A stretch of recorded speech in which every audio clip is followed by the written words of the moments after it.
Message. What up, cousins? I want to say this, right? When I was raising my son, both of my sons are grown, damn near 30, right? Um, my son is like super nerd. They would call him super nerd, like mad scientist, like mad smart. But he always hung with guys of the street, gangbangers. My son was not a gangbanger, right? But all of his friends were. And they love him to pieces because he was nothing like them. So one day, one of the friends came to me, said, Mom Dukes, because, they all call me Mom Dukes and shit. I'm like, what's up, baby? He said, can I talk to you for a sec? I said, sure, come here. So we sat down and he said, your son came to me and asked me to get him a gun. He said, I don't want to do that because he not like us. And I looked at this boy and I was so proud of him because that's what real friends do, right? Friends are not going to put you in a position to lose. They're not going to put you in a position to be like, yeah, be just like us. They're going to see you for face value. They're going to see you for who you are and accept you wholeheartedly and will never try to change the narrative.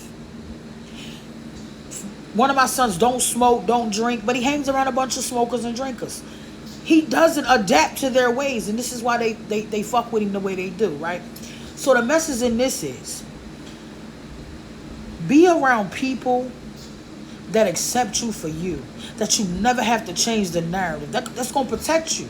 Even though your young boy came to me and was like, woo, woo, woo, he was protecting my son because he know my son wasn't part of that street shit. He knew, he like, miss, the lifestyle we live, he not like that. I don't want him in no trouble. I don't want him in the streets. I don't want him to go to jail. His friend later down the line ended up doing some prison time. But it kept my son out of trouble.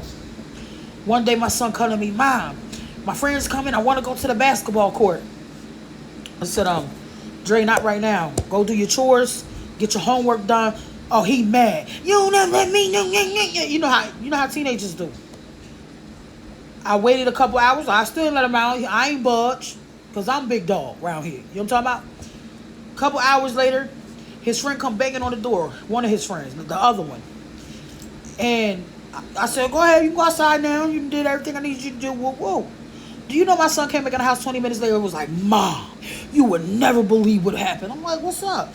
He's talking about, you remember earlier when the boy came to get me? They just went to jail. They robbed the cop house and stole their guns and woo, woo, woo. I said, see, my spirit told me to tell you no. I was protecting you. See where I'm going with this? So a lot of times, stand